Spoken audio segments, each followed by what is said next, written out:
Chair, Excellencies, distinguished panelists, experts, and very distinguished audience, good afternoon.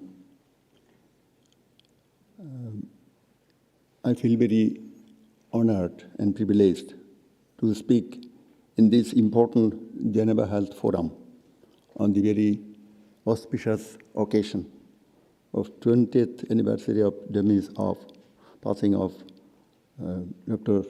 Lee Jong-wook, and also on the celebration of award ceremony. I'm speaking in front of such a group of audience who are very committed, and also speaking on the part of a group of healthcare professionals with whom I worked for a long period. Over the next few minutes, I shall try to highlight some of the activities that we are collectively doing in the resource-limited settings of Bangladesh. Being a faculty in a resource-limited situations, we had three groups of responsibilities. Development of the human resources, providing conventional lecture, providing clinical teaching in the bedside, and doing some bedside laboratory procedures, leaving really very little time to do research due to the very real life scenario. I'm sorry, some of them are not very comfortable. There are resource limitations in every aspect in terms of human resources, logistics, diagnostics, whatnot.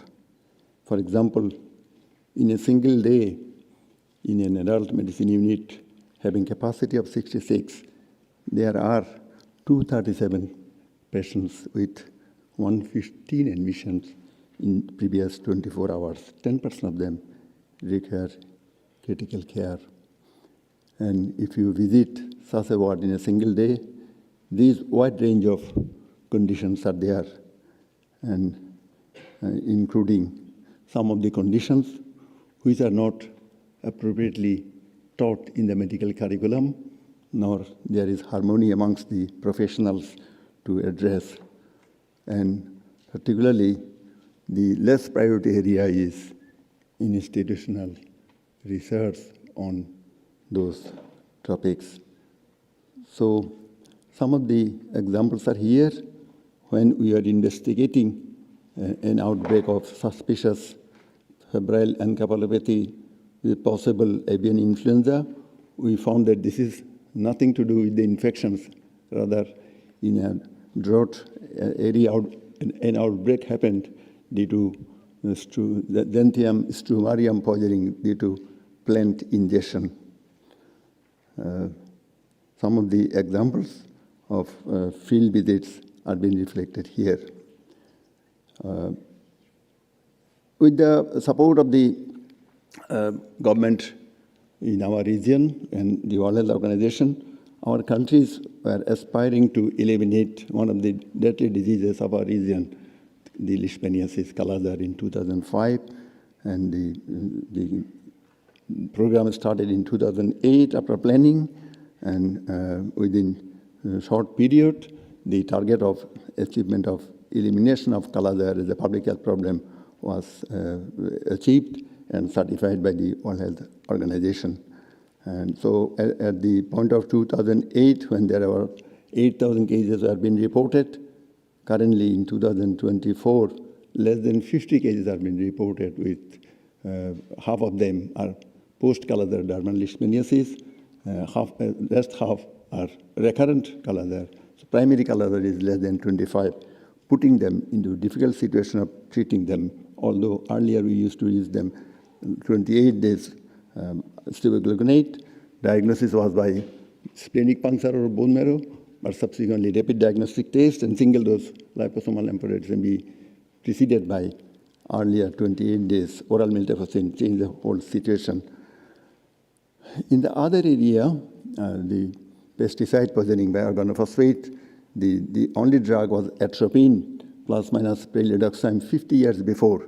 There is no additional drug developed. So we try to repurpose the other drug like magnesium sulfate or nimodipine as a calcium channel blocker in 8 hospitals across the country across the country on those areas, with the primary endpoint to see the mortality, with secondary other endpoints like atropinization, etc. Within a few years during COVID period, with the target of more than 3,000 subjects, we could recruit 1,800 subjects with more than 500 cases in each arm. And in this case, we could not detect any significant difference. The DSMB asked us to stop the trial due to feasibility trial. So in terms of mortality, and the patients requiring intubation, time to atropinizations are not different. Coming to the topic of snake bite, amongst the neglected tropical diseases, even in the countries, out of 21 neglected tropical diseases, only non-communicable disease is snake bite. So it does not fit either in the communicable diseases where that deal NTD, nor the non-communicable diseases who are overburdened with classical non-communicable diseases, hypertension, diabetes, stroke, coronary artery disease, etc. So in the situations like 30 years before, there were no ventilators or the critical care was not there, but despite the oral technology of 1953 during polio era, we could change the situation as has been seen in the picture below. Diagnosis was not evidence-based because there was no classical diagnostic test. One example is 10% patients being dead or live specimen. This is a treasure that can be utilized. Those are fortunate survivors. They develop lots of disabilities. Some of the examples are here. We are very grateful to our collaborators, Professor Sir David Worrell, Professor Don Harris, and others who participated in those areas, providing enormous opportunity of generating evidence based in resource-limited situations. Even discovery of the new species of crate, black crate. There are 5 varieties of crate. This is the only crate that can cause not only neurotoxicity, as has been shown in the figure, followed by very dark color, Coca-Cola urine, as if there is black water fever. Really, this is a skeletal muscle damage caused by the same species, and this is a unique example of the discovery of the black crate causing paralysis, kidney injury, and fatality. The World Health Organization was very eager to work on snakebite since its inception, providing a very important global report in 1953. Shorup and Grape reported that 50,000 cases used to die in 1953. There was no disease like snakebite. This is buried in the injury until recently, as has been mentioned by our colleagues, by our Honorable Chairman, that the snakebite strategy was formulated, management guideline developed, the various regional and country-specific strategies developed, including Bangladesh. We could develop this country strategy recently. Strategies will not work. There are various components like the World Health Organization. One of the important components is empowering and engaging communities, which fits with the philosophy of Dr. Lee Jong-wook, the empowering and engaging the communities.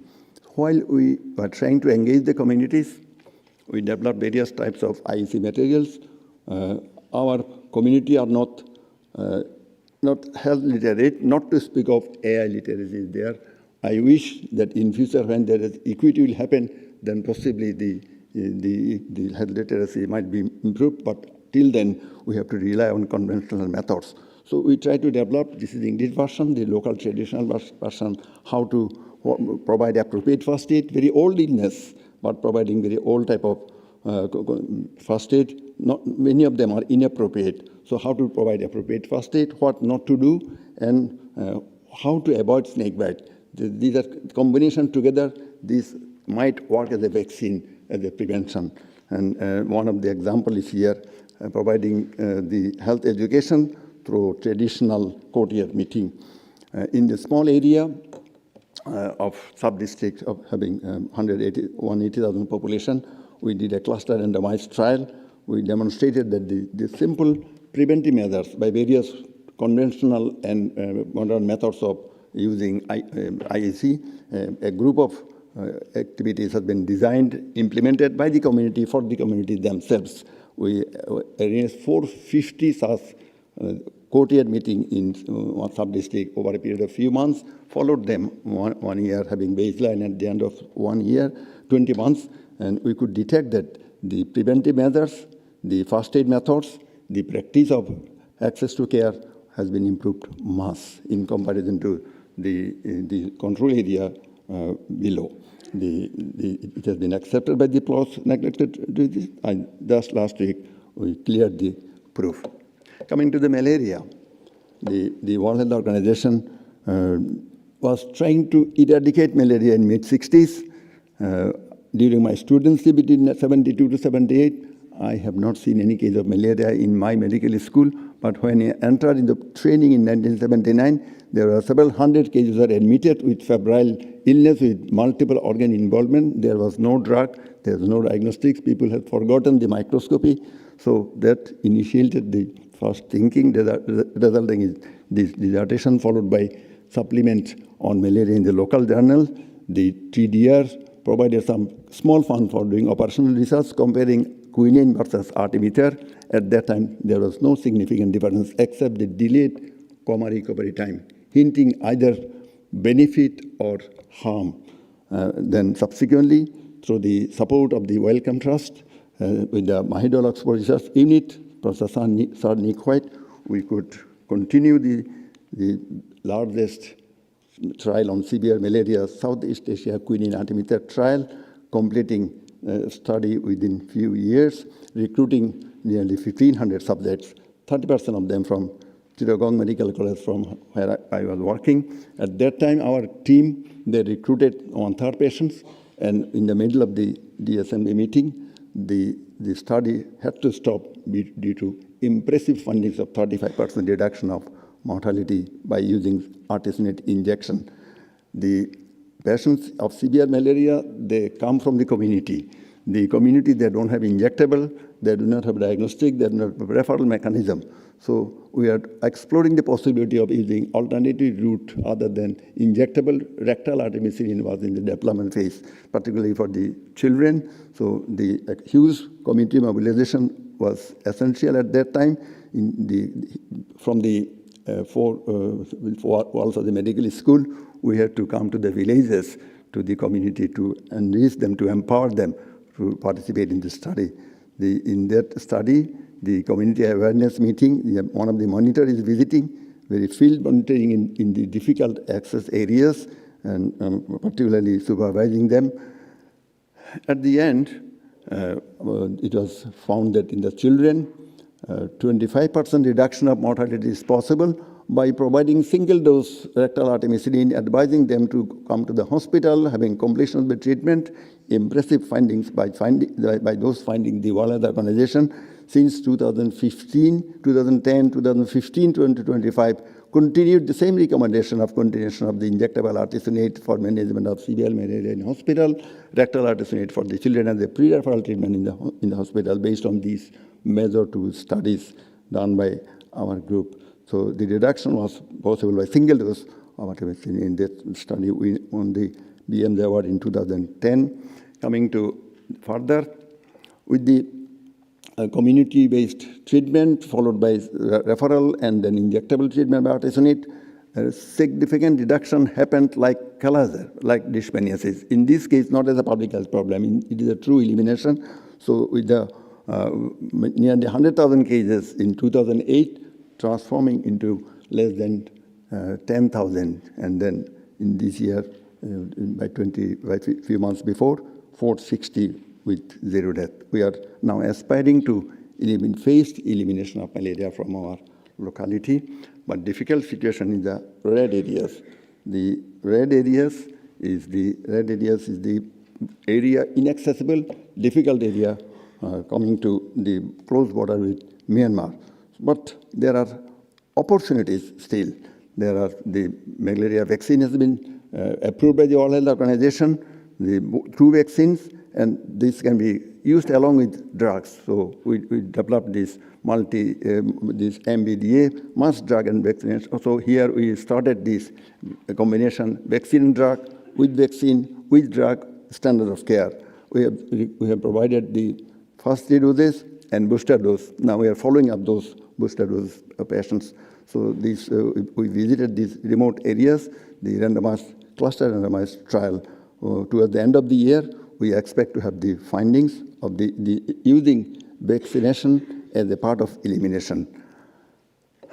How to take forward the legacy of Dr. Lee Jong-wook.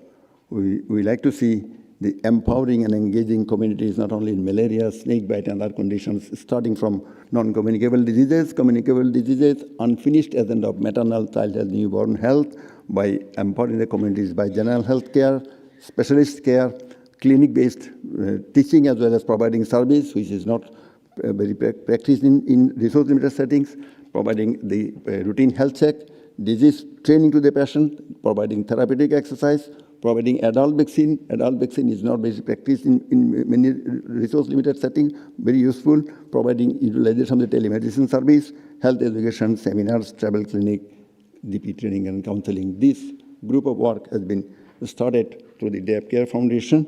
We like to consolidate on this for the empowering the community for taking health of their own. This is a long-term work of the group of colleagues. On behalf of them, to the founders, with the Ministry of Health and Welfare, Bangladesh, we try to consolidate the very basic informations. I'm very happy that the learned audience in this room are the voice of the voiceless. I like to echo with you that let us continue our work together to continue to target this remote, rural, unaddressed community in different parts of the globe. Thank you very much indeed for kind attention. Thank you.